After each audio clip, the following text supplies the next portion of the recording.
তো স্ত্রীরা সম্মান করে অনেক বেশি, বলেন ঠিক কিনা? অনেক বেশি, অনেক বেশি সম্মান করে। তা আপনারাই তো বলেন ঠিক, আমি বলছি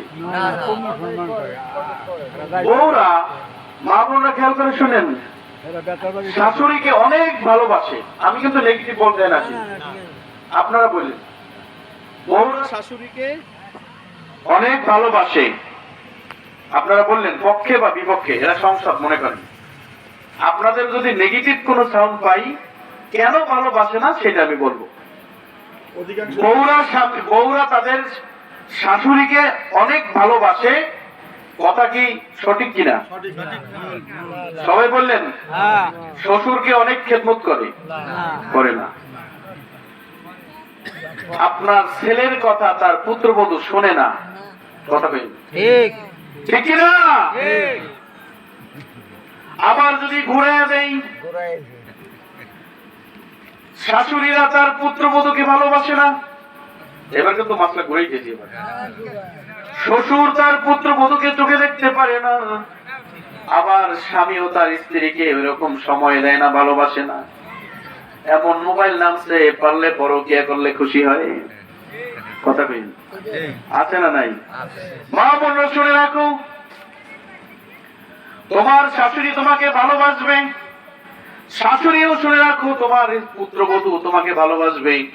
আমার মতো নগণ্য গোলামের কথা 5টা মিনিট কান দিয়ে শোনো, অবশ্যই তুমি খুশি হবা, ভালো লাগবে। শাশুড়ি মায়েরা, আমার শাশুড়ি মায়েরা শুনে রাখো, যেদিন তোমার ঘরে তোমার সন্তানের পুত্রবধূ যখন তোমার ঘরে আসবে, ওই দিন থেকে মনে করতে হবে এটা আমার ছেলের বউ না, এটা আমার একটা মেয়ে। শাশুড়ি যদি মেয়েকে মেয়ে মনে করে, মেয়ের মনে কইরা যদি তার মেয়ে মনে কইরা ভালো ভালো খাবারটা তার পুত্রবধূকে আগে আগে দেয়। অনেক সময় শাশুড়ির যদি শক্তি থাকে, মনে হয়েছে যে পুত্রবধূর একটা কাপড় ফলাই রাখছে, আমি ধুয়ে দিলাম, শক্তি আছে না, বউটা বউ দিবে, আমি দিতাম। আর যদি শাশুড়ির এরকম সক্ষমতা বেশি থাকে, তাহলে তো আরো সমস্যা।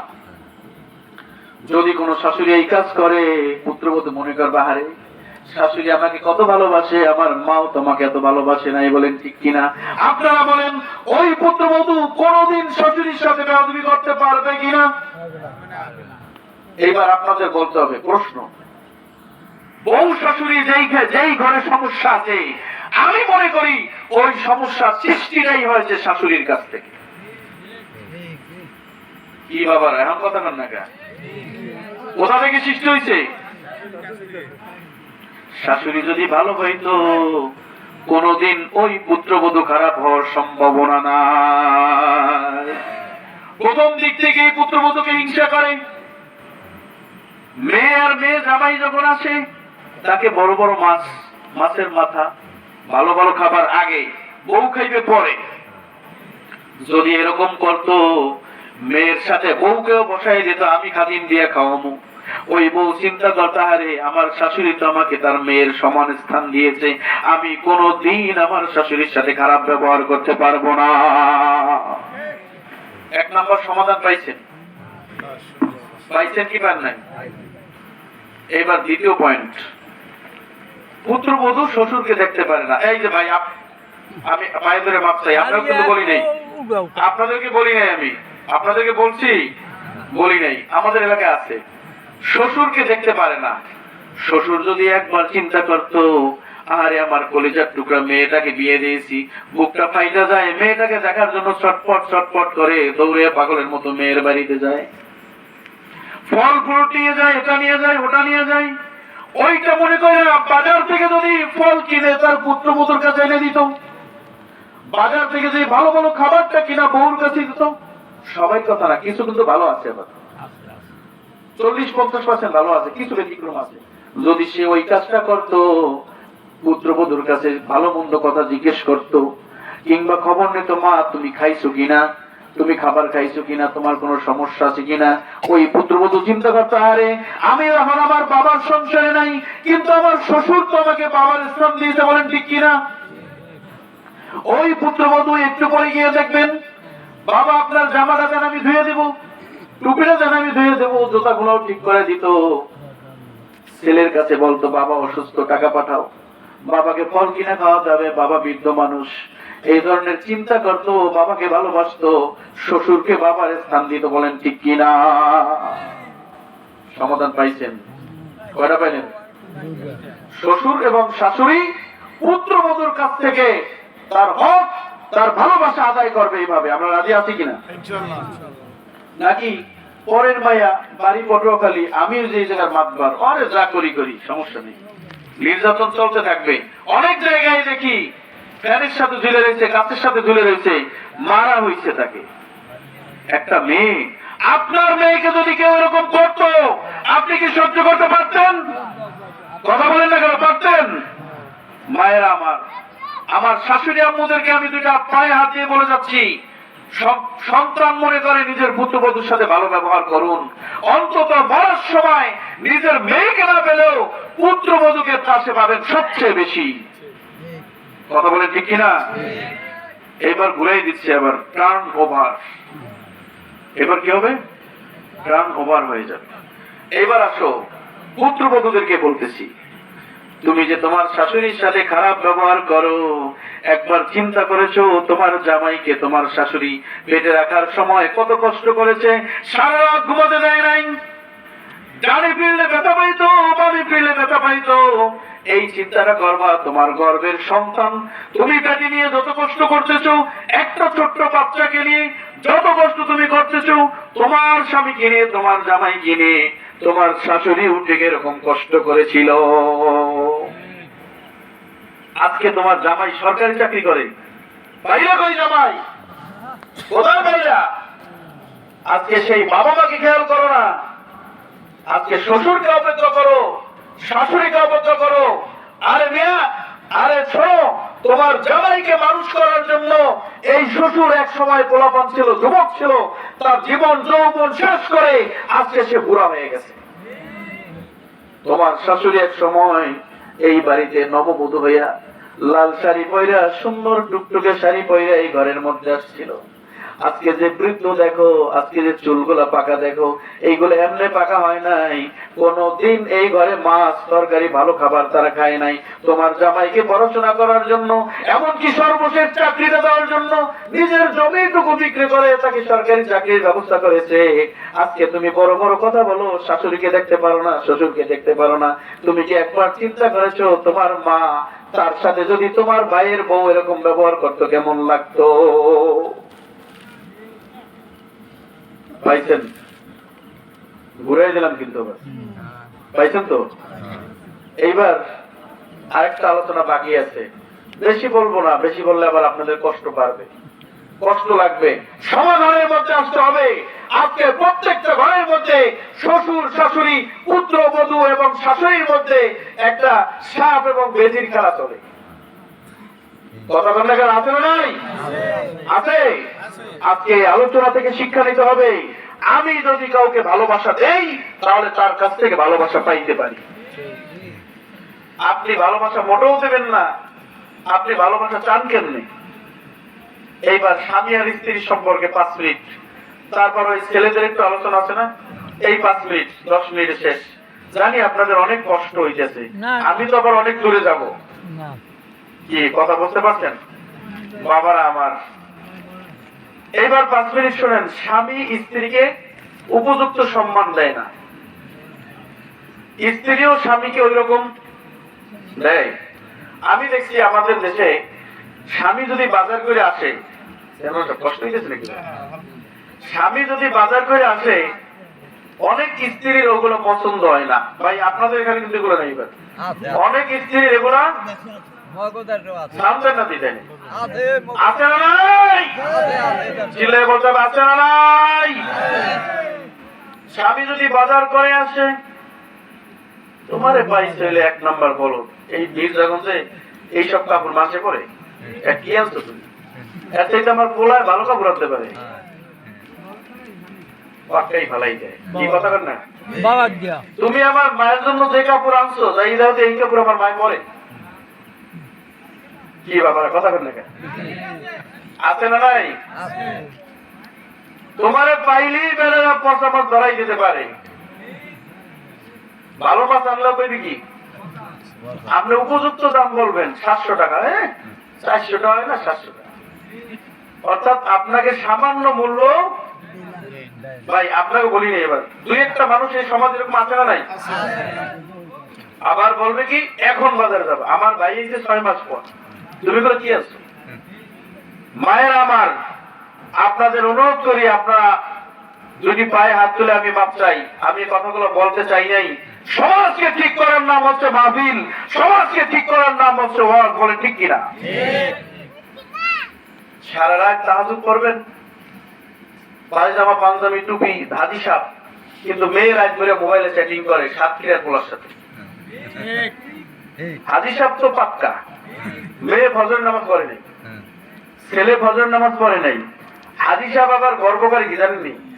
বেড়া কি আমার ছেলে বেড়াই যে ইপিজেডে চাকরি করে, বেতন ধরা লাগে না। কি লাগে না ধরা? বলবেন না বেতন ধরা লাগে না, হাওয়া খায়, বাতাস খায়, খায় কি কি খায়? আমি বলি নেই, আপনারাই বলছেন। কি খায়? ঘুষ খায়। যেহেতু ও তাতেই বলছে সুন্দর উপরি কি পরি পরি পরি খায়, বকশিস খায় না? এই টাকা দিয়ে আবার বাবাই করে কি ওই মির্জাগঞ্জে যাইয়ে ফুটানি মারে, পাঞ্জাবি টাঞ্জাবি পরিয়া মার্শাল গল্প মারে, ভালো ভালো খাবার, আবার রাত ঘুরে পড়ে তাহাজ্জুদ। সকালে আগে আগে মসজিদে খাই কি? কোনদিন যদি এই বাবা বলতো এই ছেলে আমি তোমার ঘুষের টাকা খাবো না, আমি হারাম খাবার ভক্ষণ করতে পারবো না, যদি তুমি আমাকে হালাল খাবার খাওয়াইতে পারো, আমি সন্তান তোমার খাবার খেয়ে ইবাদত করতে চাই, আমি হারাম খাবার খেয়ে তোমার নাপাক জিনিস খেয়ে আমি কোনোদিন ইবাদত করতে পারবো না। কোনদিন এইটা বলে নাই।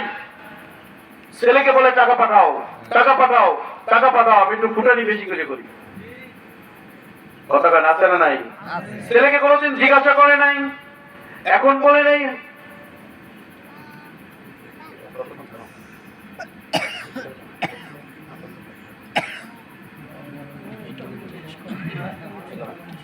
বাবার আমার শোনেন, তাহলে স্বামী স্ত্রীকে কিভাবে সম্মান করবে, স্ত্রী কিভাবে সম্মান করবে, এইবার শোনেন সমাধানটা দিয়ে দিই, সময় তো অনেক হয়ে গেছে।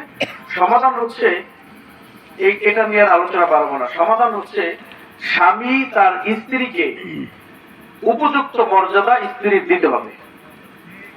কি মর্যাদা দিতে হবে? স্ত্রীর কি পছন্দ, স্ত্রী কি চায়, সে একটা পরের মেয়ে, সব কিছু বাদ দিয়ে আপনার বাড়িতে আসছে, সে কি খাইতে চায়, তার কোনো পছন্দ থাকতে পারে কিনা, তাকে সময় দেওয়া, তাহলে তিনিও আপনাকে সম্মান করবে, ভালোবাসবে। এইটা আবার যদি ঘুরে দেন সমাধান পেয়ে যাবেন। সময় দিতে আর 5 মিনিট দিচ্ছি, এই আলোচনার এখানেই শেষ। স্বামী স্ত্রীর মর্যাদা নিয়ে আরেকদিন যদি কোনো এক মাহফিলে আপনাদের সামনে আসি, ওই দিন কথা হবে ইনশাল্লাহ। এবারে ছেলেদের সম্পর্কে দেখেন আসছে 5 মিনিট কথা বলে শেষ করবো, কারণ ওরা আবার নাহলে খুশি হবে না। কি গান ওরা বেদনই যায় না, 5 মিনিট শোনেন। এই ছেলেরা বিয়ে করছো কেউ? করো নাই? অবিবাহিত? এবার শোনো, বিয়ে যেহেতু করো নাই, তোমাদের জন্য একটা ভালো খুশির খবর আছে। আবার খবর নাই মাইয়ে দিয়েছেন এখনই, আমি কিন্তু আমি দিতে পারবো না, তবে পটুয়াখালী গেলে বা ঝালকাঠি গেলে একটা ব্যবস্থা করা যায়, কেউ যোগাযোগ করে আমার সাথে। যাই হোক শোনেন, গুরুত্বপূর্ণ কথা, সন্তানের জন্য 5টা হক আদায় করেন, সন্তান আপনার জন্য 5টা হক আদায় করবে। সন্তানের জন্য যদি 5টা হক আদায় করতে পারেন, কিছু হোক আর না হোক, কোনদিন আপনাকে বৃদ্ধাশ্রমে পাঠাবে না। সন্তানের জন্য প্রথম হক হচ্ছে একটা ভালো নাম রাখা। জন্মের পরে কি করা? অর্থ দেখে, এই সেন্টু বল্টু মন্টু টল্টু পল্টু রোল্টু আছে না নাই? কোন অর্থ নাই, কি নাই, ভালো একটা নাম রাখবেন। নাম্বার 2 হচ্ছে 7 দিনের মাথায় সুন্নত একটা আকিকা দেবেন, না পারলে 14, 21 বা পরবর্তীতে যখন দেন আকিকা দিতে হবে। নাম্বার 3 হচ্ছে যখন কথা বলা শিখবে তখন তাকে সর্বপ্রথমই শেখাতে হবে বিসমিল্লাহির রহমানির রহিম, আলহামদুলিল্লাহি রাব্বিল আলামিন। রাজি আছি আমরা? নাকি তাকে আগডুম বাগডুম মিথ্যা কথাগুলো শেখাবো? রাজি আমরা? মিথ্যা কথা শিখাবো আমরা? শিখাবো না। দেখবেন ওই সন্তান, আপনি নামাজে গেছেন, ও সেজদা দেবে। আপনি যেদিকে যাবেন ও বিসমিল্লাহ পড়বে, আলহামদুলিল্লাহ শরীফ পড়বে, সব পড়বে। নাম্বার 4 হচ্ছে সে যখন উপযুক্ত একটু বড় হবে তখন তাকে নামাজের দাওয়াত দিতে হবে। বলেন ঠিক কিনা? রাসূলুল্লাহ যখন মৃত্যুর শেষ পর্যায়ে যখন আসলেন, এখন ইন্তেকাল করবেন, তার পূর্বে বারবার তিনি একটা কথা বললেন, কলেজার টুকরা মেয়ের কথাও বললেন না, কলেজার টুকরা হাসান হুসাইনের কথা বললেন না, কোন সাহাবায়ে কেরামের কথা বললেন না, বারবার শুধু একটাই বললেন, আসসালাত আসসালাত আসসালাত ওমা মালাকাত আইমানুকুম, নামাজ ছেড়ে দিও না, নামাজ। সন্তানকে বারবার বোঝাতে হবে তোমাকে নামাজ পড়তে হবে, এই নামাজটা তোমার জন্য ফরজ, না পড়লে তাকে প্রহার করো কিংবা তার থেকে আলাদা হয়ে যাও, কিন্তু বেনামাজির সাথে এক ঘরে কোনোদিন মুমিন থাকতে পারে না। কথা বলেন, মুমিন কোনোদিন একসাথে বেনামাজির সাথে থাকতে পারে না, তার থেকে আলাদা থাকতে হবে। 5 নম্বর পয়েন্ট হচ্ছে যখন সন্তান উপযুক্ত হবে, ছেলে যখন উপযুক্ত হবে, তিনি শিক্ষা দেওয়ার পরে কোরআনের হাফেজ অথবা হাফেজা আলেম আলেমা বানার পরে সর্বপ্রথম 5 নম্বর শিক্ষা হলো তাকে একজন নেককার আবেদ আবেদা সালেহ সালেহা পাত্রস্থ করে। ছেলের জন্য উত্তম একটা নেককার মেয়ে, মেয়ের জন্য একজন আলেমের ব্যবস্থা। এরা বাবার মার করা দায়িত্ব, এরা পঞ্চম দায়িত্ব। বাবা মার দায়িত্বটা যদি শুনে যায়, মির্জাগঞ্জ 5 তলা বাড়ি আছে একটা, পোলা তো করে বিশাল চাঁদাবাজি, আর কোনো কথা নাই, মেয়ে হয়ে গেছে ঘটক রাজি, কয়েকদিন পর দেখবেন ওই মেয়ের মাইলে ফেলেছেন ঝুলেই রাখছে। কথা বলে কেন? তাহলে কি এইটা করবেন, নাকি সালেহ ব্যক্তি আবেদ ব্যক্তিকে দিয়ে আপনার মেয়েকে বিবাহ দেবেন? 10,000 টাকা বলছেন মসজিদ ইমামতি করুক, আপনার মেয়েকে সারা জীবন ভালোবাসবে। মেয়ের বাবার কথা বলে যান, এখনই শেষ, হুজুর মোনাজাত করবে, কোনদিন এটা করবেন? নাকি আমল দেখবেন?